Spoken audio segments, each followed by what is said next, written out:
Hello everyone, welcome to EduTap. So in today's JAF Foundation series, we'll be discussing the topic operational aspects of KYC individual. तो पहले जब ये KYC अभी current norms नहीं आए थे तब ये इम्पोर्टेंट था कि कोई बैंक का कोई पुराना कस्टमर हो वो आके नए कस्टमर जिसको अकाउंट खुलवाना है उसे इंट्रोड्यूस करे या फिर बैंक का कोई एम्प्लॉय जानता हो उस पर्सन को। लेकिन आरबीआई के फिर डायरेक्शंस आए 2016 के अंदर KYC डायरेक्शंस, जिसके थ्रू अब ये इंट्रोडक्शन वाली जो चीज है ये रिडंडेंट हो चुकी है। ये डायरेक्शंस बैंक्स को माननी है, जो एंटिटीज आरबीआई रेगुलेट करता है उनको माननी है। जो भी बैंक्स की ब्रांचेस है, चाहे इंडिया में है चाहे अब्रॉड में है उनकी सब्सिडरीज, उन्हें ये सारी डायरेक्शंस माननी है। मान लो एक बैंक है, उसकी इंडिया में भी ब्रांचेस हैं और उनकी फॉरेन में भी ब्रांचेस हैं, तो जो उसकी फॉरेन की ब्रांचेस हैं उन्हें क्या बात माननी है? उन्हें इंडिया के केवाईसी नॉर्म्स फॉलो करने हैं जो फॉरेन में ब्रांचेस हैं इंडियन बैंक्स की, या उन्हें फॉरेन के जो कंट्री के रेगुलेशंस है वो मानने हैं? तो उनमें से जो स्ट्रिंजेंट है, ज्यादा जो ज्यादा स्ट्रिक्ट है वो माना जाएगा। उसके बाद जब एक कस्टमर को लेके आना है बैंक में एज अ कस्टमर, तो बहुत सारे रूल्स एंड रेगुलेशंस फॉलो करने पड़ते हैं। पहले तो एक कस्टमर एक्सेप्टेंस पॉलिसी होती है बैंक की कि किसको एज अ कस्टमर एक्सेप्ट करना है, किसको नहीं करना है। कस्टमर की आइडेंटिफिकेशन का प्रोसीजर होगा, कस्टमर की ड्यू डिलिजेंस प्रोसीजर होगा, और कस्टमर ड्यू डिलिजेंस के बहुत सारे प्रोसीजर होते हैं करने के, बहुत सारे अब तरीके, बहुत सारे बार तो अब चीज़ें ऑनलाइन ही हो जाती हैं। तो कस्टमर एक्सेप्टेंस पॉलिसी में सबसे पहले तो जिस कस्टमर की ड्यू डिलिजेंस हुई है, जो अपने सारे डॉक्यूमेंट्स देने को राजी हो, उसे ही एक्सेप्ट करना है। बेनामी ट्रांजैक्शंस बैंक में नहीं होंगी, बेनामी नाम से कोई भी अकाउंट नहीं खोला जाएगा। अगर मान लो एक पर्सन है ए, वो जो ट्रांजैक्शंस कर रहा है वो बी के बिहाफ पे कर रहा है, असली बेनिफिशियरी कौन है बैंक अकाउंट का? बी है। चाहे ए ट्रांजैक्शंस कर रहा है, बी के बिहाफ पे कर रहा है, तो बी का भी ड्यू डिलिजेंस है, केवाईसी होना जरूरी है। उसके बाद अकाउंट खोलने से पहले ये चेक करना है बैंक को कि जो यूएन की सैंक्शन लिस्ट है उसमें तो नहीं है इस कस्टमर का नाम, क्योंकि जिनका नाम सैंक्शन लिस्ट में है उनके अकाउंट नहीं ओपन किए जाएंगे। पैन कार्ड वेरीफाई होगा, जिनके पास पैन कार्ड नहीं है उनका फॉर्म नंबर 60 लगता है। अगर ई सिग्नेचर इन्वॉल्व है तो ई सिग्नेचर वेरीफाई किया जाएगा। अगर जॉइंट अकाउंट ओपन करना है तो जॉइंट अकाउंट में अगर दो लोग हैं दोनों का कस्टमर ड्यू डिलिजेंस होगा, तीन लोग हैं तो तीनों का होगा। तो आपको प्रॉपर रूल्स एंड रेगुलेशंस तो फॉलो करने हैं अकाउंट खोलते समय, लेकिन कभी भी ऐसे रूल्स नहीं बनाने हैं कि जो फाइनेंशियली या सोशली डिसएडवांटेज लोग हैं वो बेचारे अपना अकाउंट ही ना खोल पाए। इसलिए तो गवर्नमेंट ने जनधन योजना के तहत small savings account, BSBD accounts खोलने अलाउ किए हैं। तो कस्टमर आइडेंटिफिकेशन प्रोसेस में पहले उसकी जो इंफॉर्मेशन है वो रिलायबल होनी चाहिए है, उससे इंफॉर्मेशन जो मांगी जाएगी अकाउंट ओपन करते समय एक तो इंफॉर्मेशन मांगनी है। इवन कई बार नॉन अकाउंट होल्डर से भी इंफॉर्मेशन मांगी जाती है ट्रांजैक्शन करते समय। जैसे अगर कोई इंटरनेशनल ट्रांसफर है मनी का, तो उसमें वैल्यू मैटर नहीं करती है, चाहे कोई वॉक इन कस्टमर है तो भी उसका आइडेंटिफिकेशन प्रोसीजर किया जाएगा। अगर बैंक कोई थर्ड पार्टी प्रोडक्ट्स बेच रहा है जिसकी वैल्यू 50,000 या उससे ज्यादा की है, तब भी कस्टमर ड्यू डिलिजेंस होगा। अगर कोई वॉक इन कस्टमर है और वो कैश ट्रांजैक्शन करता है 5,000 की, तो उसका सीडीडी करने की जरूरत नहीं है। अगर लेकिन वॉकिंग कस्टमर भी 50,000 या उससे ज्यादा की ट्रांजैक्शन करता है तो कस्टमर ड्यू डिलिजेंस होगा। अगर बैंक को लगता है कि कोई पर्सन जानबूझ के छोटे छोटे अमाउंट की ट्रांजैक्शंस कर रहा है ताकि उसे सीडीडी ना कराना पड़े, कोई उसे सस्पिशन है, तो भी बैंक कस्टमर ड्यू डिलिजेंस करने के लिए बोल सकता है कस्टमर को कि आपको अपना प्रूफ सारे देने पड़ेंगे। अब कस्टमर ड्यू डिलिजेंस प्रोसीजर में उसके लिए आइडेंटिफिकेशन का उसको कोई प्रूफ देना पड़ता है, कोई ओवीडी देना पड़ता है, ऑफिशियली वैलिड डॉक्यूमेंट देना पड़ता है, उसकी लोकेशन, उसका जो एड्रेस है वो बताना पड़ता है, वो क्यों अकाउंट खोलना चाहता है, वो किस एक्टिविटी क्या करता है जो अकाउंट खोल रहा है। क्योंकि जैसे अगर पार्टनरशिप फर्म है, कंपनी है, तो उनसे तो पूछना पड़ेगा ना क्या बिजनेस कर रहे हैं आप, फिर कौन से मोड ऑफ पेमेंट वो यूज करेंगे, ऑनलाइन यूज करेंगे banking, offline mobile banking, and social and financial status उनसे पूछा जाएगा। क्योंकि सोशल एंड फाइनेंशियल स्टेटस जानने के बाद ही बैंक्स रिस्क असाइन कर सकते हैं कि हाई रिस्क कस्टमर है, मीडियम रिस्क कस्टमर है या लो रिस्क कस्टमर है।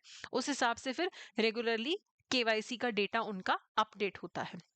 अब जो इंडिविजुअल है, किस किस इंडिविजुअल का अकाउंट खोलते हुए आपको उसका केवाईसी करना है। देखो, एक तो जो पर्सन जिसका अकाउंट ओपन हो रहा है, जिसके साथ बैंक का अकाउंट बेस्ड रिलेशनशिप है, ऑब्वियसली मुझे अकाउंट अगर ओपन करना है तो मेरा केवाईसी होगा, सारा ड्यू डिलिजेंस का प्रोसीजर होगा। अगर कोई लीगल एंटिटी है, अगर मान लो कोई कंपनी है, कोई पार्टनरशिप फर्म है, तो उनमें अगर आप बेनिफिशियल ओनर हो, अगर एक कंपनी की मैं बेनिफिशियल ओनर हूं या किसी पार्टनरशिप फर्म की मैं बेनिफिशियल ओनर हूं, तब भी मेरा as an individual customer due diligence होगा, केवाईसी होगा। अगर मैं किसी लीगल एंटिटी के लिए ऑथराइज्ड सिग्नेटरी हूं, किसी कंपनी के लिए मान लो ऑथराइज्ड सिग्नेटरी मैं हूं सारे बैंकिंग डॉक्यूमेंट्स के लिए, तो मेरा कस्टमर ड्यू डिलिजेंस होगा। अगर मैं किसी लीगल एंटिटी में जिसका अकाउंट ओपन होना है उसमें मेरे पास पावर ऑफ अटर्नी है, मैं पावर ऑफ अटर्नी होल्डर हूं, तो चाहे बैंक अकाउंट कंपनी या पार्टनरशिप फर्म का ओपन हो रहा है तो भी मेरा सीडीडी होगा।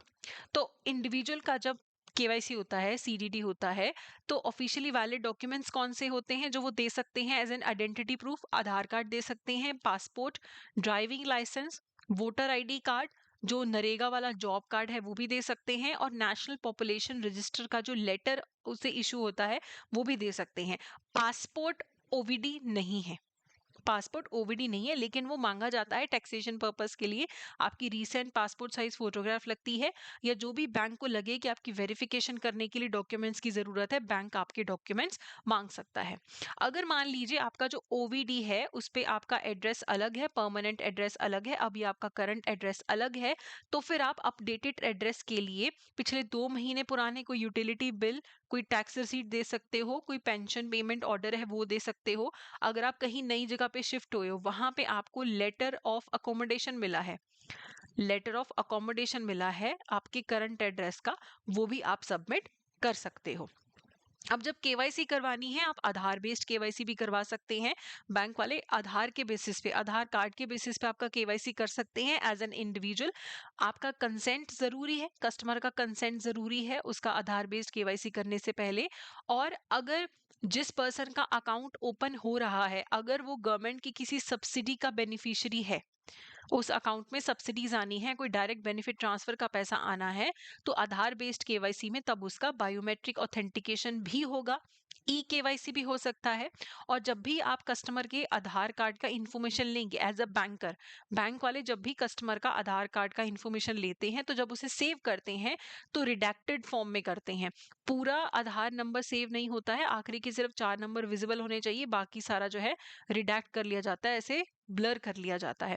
और कस्टमर का रिटर्न कंसेंट जरूरी है उसका केवाईसी आधार बेस पे करने से पहले।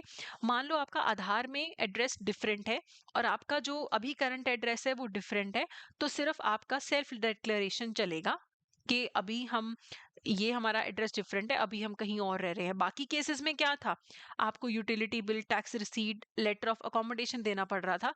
यहाँ पे सिर्फ आपका सेल्फ डिक्लेरेशन से चल जाएगा। अब कई बार जो होता है, कोई non face to face customer है जिसने फुल केवाईसी नहीं करवाया है, बैंक आके उसने केवाईसी नहीं करवाया है, non face to face customer है, उनके जब अकाउंट्स ओपन किए जाते हैं, जब तक वो फेस टू फेस कस्टमर नहीं बन जाते हैं तब तक उनका जो बैंक का बैलेंस का लिमिट है वो 1 लाख तक का होता है। क्रेडिट का जो लिमिट है वो 2 लाख रुपए तक का होता है, कि टोटल साल में जो आपको क्रेडिट्स आ सकते हैं वो 2 लाख के आ सकते हैं। ऐसे कस्टमर्स को जो टर्म लोन दिया जाता है वो 60,000 से ज्यादा का नहीं दिया जा सकता। और ऐसे non face to face customers जो हैं उनको 1 साल के अंदर अंदर नॉर्मल मोड में आइडेंटिफिकेशन करवाना पड़ता है और एक सेल्फ डिक्लेरेशन भी देना पड़ता है। ठीक है, तो मैक्सिमम पैसे कितने आ सकते हैं, 2 लाख रुपए क्रेडिट हो सकते हैं। मैक्सिमम बैलेंस कितना हो सकता है, 1 लाख रुपए का हो सकता है, तो उस पर रिस्ट्रिक्शन रहते हैं। तो अब इससे रिलेटेड कुछ एमसीक्यूज करने से पहले I would like to inform you कि आप जॉब एग्जामिनेशन की प्रिपरेशन के लिए हमारा मास्टर कोर्स ले सकते हैं, जिसमें आपको रिकॉर्डेड क्लासेस भी मिलेंगी। छोटी छोटी क्लासेस हैं आपकी जॉब के नेचर को समझते हुए, आपको एमसीक्यूज भी मिलेंगे, फुल लेंथ टेस्ट भी मिलेंगे, और कोई डाउट आ जाए तो आपके पास एक डेडिकेटेड फोरम है जहां पे आप क्वेश्चंस पूछ सकते हैं, कॉल करके पूछ सकते हैं, ईमेल सपोर्ट भी ले सकते हैं। तो अभी जैब 75 कोड यूज करके आप फ्लैट 75 अवेल कर सकते हैं। तो क्वेश्चंस देखते हैं। Which of the following is incorrect regarding norms to be included in customer customer acceptance policy. No account is opened in anonymous और फिक्टिशियस नेम बिल्कुल सही है, यहाँ पे तो इनकरेक्ट पूछा है तो ये ऑप्शन तो नहीं हो सकता। In case of joint account customer due diligence is carried only for the primary account holder, तो ऐसा नहीं है, जॉइंट अकाउंट में जितने लोग हैं सबका केवाईसी होगा, तो ये होगी incorrect. No account is to be open where CDD can not be applied, CDD कोई नहीं करने दे रहा तो अकाउंट नहीं खुलेगा, बिल्कुल सही। Customer can be allowed to act on behalf of another entity, obviously कई बार बेनिफिशियल ओनर कोई और होता है तो ये अलाउड है, तो यहाँ पे इनकरेक्ट ऑप्शन कौन सा था, बी, जॉइंट अकाउंट में सबका सीडीडी होता है, सिर्फ प्राइमरी होल्डर का नहीं होता। नेक्स्ट है, in which of the following cases customer identification is not required, CDD करने की जरूरत नहीं है। International transfers of non account holders below 50,000, जहां पे इंटरनेशनल ट्रांसफर है चाहे 50,000 से कम का भी है, कस्टमर आइडेंटिफिकेशन होगा। यहाँ पे कह रहे हैं कहाँ नहीं होगा, तो इसमें तो नहीं option. Selling a product including third party products for value over 50,000, जहाँ पे कोई 50,000 से ज्यादा का थर्ड पार्टी प्रोडक्ट सेल होता है वहां पे भी सीडीडी होगा।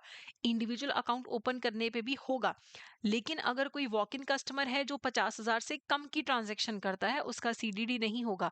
हाँ, इंटरनेशनल ट्रांसफर कर रहा है तब सीडीडी होगा, लेकिन नॉर्मल इंडिया में कोई ट्रांजेक्शन कर रहा है छोटी मोटी 50,000 से कम, उसके सीडीडी करने की जरूरत नहीं है, तो डी यहाँ पे करेक्ट ऑप्शन है।